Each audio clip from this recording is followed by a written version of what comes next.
الشیطان الرجیم بسم اللہ الرحمن الرحیم۔ روحیت ہلال کے سلسلے میں کافی ملک میں ہنگامہ مچا ہوا ہے، اور یہ مشہور کیا جا رہا ہے کہ آیت العظمہ سید علی سیستانی مدظ اللہ کا کوئی فتویٰ آیا ہے کہ ہندوستان میں عید ہے، تو ایسا کوئی فتویٰ ان کا نہیں ہے، اور یہ بالکل غلط مشہور کیا جا رہا ہے۔ اور ان کا جو فتویٰ آیا ہے، فتویٰ بھی نہیں ہے بلکہ ان کا اعلان ہے خالی، اور اس میں اعلان ان کا یہ ہے عربی میں، جس پہ انہوں نے فرمایا ہے کہ صرف عراق اور منطقہ عراق میں جو ہے عید ثابت ہے، اس کے علاوہ کسی اور ملک کا کوئی نام انہوں نے اپنے اعلان میں نہیں دیا، فتویٰ نہیں ہے، اعلان میں نہیں دیا ہے۔ لیکن یہاں کچھ حضرات جو اپنے کو وکیل بتاتے ہیں، انہی نے کہا کہ صاحب وہ جو ہے میری گفتگو ہو گئی ہے اور میرے پاس ثبوت موجود ہے کہ ہندوستان بھی شامل ہے، جس میں احمد علی عابدی صاحب قبلہ ہیں، اسے کئی مرتبہ لوگوں نے یہاں سے بھی فون کیا گیا کہ آپ پاس جو تحریری ثبوت ہے آپ کو پیش کریں تاکہ ہم عوام کے سامنے دکھائیں، لیکن انہوں نے کوئی تحریری ثبوت پیش نہیں کیا، صرف زبانی طور پر کہہ رہے ہیں کہ سیستانی صاحب نے ہندوستان کو بھی شامل کیا، لیکن کہیں بھی آیت اللہ سیستانی نے کہیں بھی ہندوستان کو شامل نہیں کیا ہے۔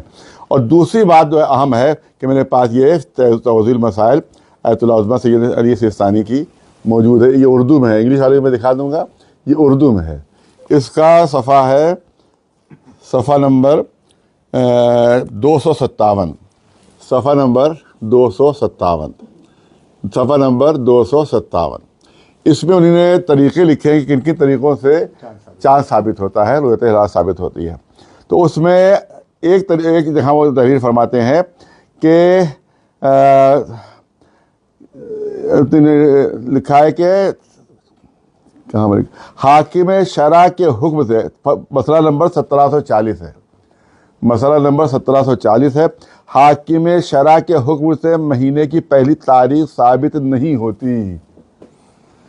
حاکم شرع کے حکم سے یعنی مرجع کے حکم سے، مجتہد کے حکم سے مہینے کی پہلی تاریخ ثابت نہیں ہوتی، یعنی چاند کا اعلان ان کے کہنے سے ثابت نہیں ہوگا، یہ ان کا یہ فتویٰ ہے، کیونکہ توحید المسائل میں ہے، اس کو فتویٰ ہم کہیں گے۔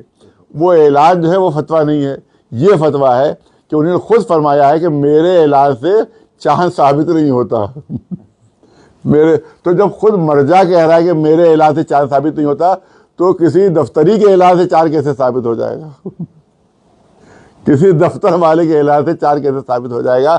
یہ ہے اردو کی، اور یہ ہے انگلش کی اسلامک لاز، یہ آیت اللہ عظمہ سید علی سیستانی مدظ اللہ کے، یہ دیکھیے، یہ پیچھے ان کی تصویر ہے اور یہ ادھر یہ ہے۔ تو اس میں صفحے پر انگلش ہے، یہ انگلش میں، اس میں صفحہ نمبر جو ہے وہ 317 ہے، اس میں آپ نے تحریر فرمایا ہے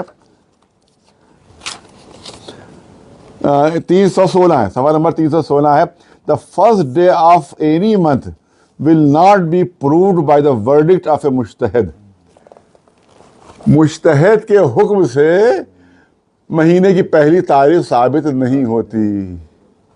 مہینے کی پہلی تاریخ، جب عام مہینوں کی پہلی تاریخ ثابت نہیں ہوتی تو اس کا مطلب ہے کہ عید کی بھی پہلی تاریخ مجتہد کے، حاکم شرع کے، مرجع کے حکم سے ثابت نہیں ہوتی۔ اس میں یہ ہے کہ خود دیکھے یا دو آدمی گواہ دیں، عادل گواہ ہوں، یہ چاروں بتائیں۔ ہاں، یہ اس میں ہم بتا دیتے ہیں، مہینے کی پہلی تاریخ مندرجہ چیزوں سے ثابت ہوتی ہے۔ وہ لکھ رہے ہیں آیت اللہ عظمہ سیستانی مدظ اللہ لکھ رہے ہیں کہ مہینے کی پہلی تاریخ مندرجہ ذیل 4 طریقوں سے ثابت ہوتی ہے۔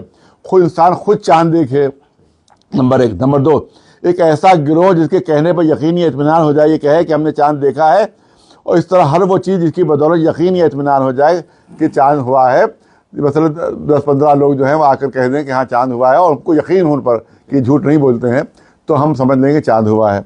اسی طرح 2 عادل مرد کہیں کہ ہم نے رات کو چاند دیکھا ہے، لیکن اگر وہ چاند کے الگ الگ اوصاف بیان کرے تو تاریخ ثابت نہیں ہوئی، کوئی کہے کہ ٹیڑھا تھا، تو کوئی کہے سیدھا تھا، تو کوئی کہے کچھ کہے، تو پھر وہ غلط ہو جائے گی، سب کی گواہی رد ہو جائے گی، سب کی گواہی رد ہو جائے گی۔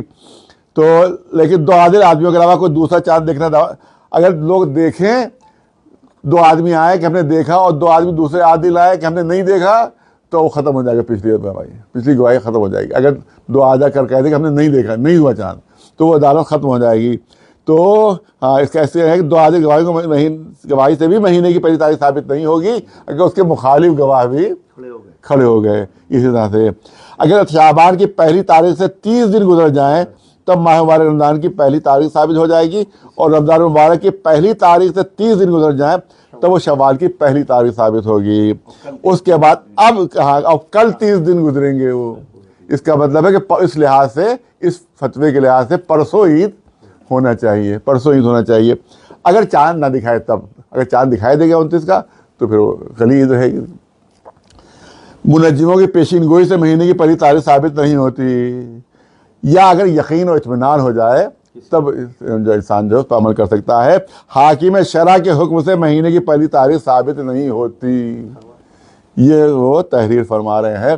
تو اب سوال یہ ہوتا ہے کہ جب خود حاکم شرع کے حکم سے ثابت نہیں ہوتی تو جو ہندوستان میں بیٹھا ان کا نمائندہ ہے اس کے حکم سے کیسے تاریخ ثابت ہو جائے گی. لہٰذا ہم لوگ ہمیشہ بہار کو بنیاد بنایا ہم نے, اور جب بہار کو بنیاد بنایا تو بہار تمام علماء کا ہمارے پاس آ گیا ہے کہ وہاں چاند نہیں ہوا, نہیں دیکھا گیا. لہٰذا چاند کیونکہ ثابت نہیں ہے ہندوستان میں, لہٰذا پرسوں 11 ہی کو انشاءاللہ عید منائی جائے گی. اور آیت اللہ سستانی صاحب کی طرف غلط منسوب کیا جا رہا ہے, لہٰذا آپ لوگ 11 تاریخ کو عید انشاءاللہ منائیں گے. اسد رضا صاحب نے جناب بہار سے کہہ دیا ہے کہ کل نہیں ہے بلکہ وہ 11 کو ہے, وہ ہے امام جمعہ وہاں کے. اور اسی صورت سے جھارکھنڈ سے بھی انکار ہوا. دیکھیے کارگل کا مسئلہ یہ ہے کہ اس سے پہلے بھی ایک ایرانی وفد وہاں گیا تھا, کیونکہ ہمیشہ وہاں 29 کا چاند زیادہ تر لوگ دیکھ لیتے ہیں. تو جب وہاں گیا وفد تو معلوم ہوا کہ وہاں ایک خاندان ہے, اسپیشل خاندان ہے, اور اسی کے لوگ صرف چاند دیکھ پاتے ہیں. ان کا عقیدہ یہ کہ ان کے علاوہ کوئی چاند دیکھ ہی نہیں سکتا. لہٰذا وہ کہہ دیتے چاند ہو گیا تو سب مان لیتے ہیں, چاہے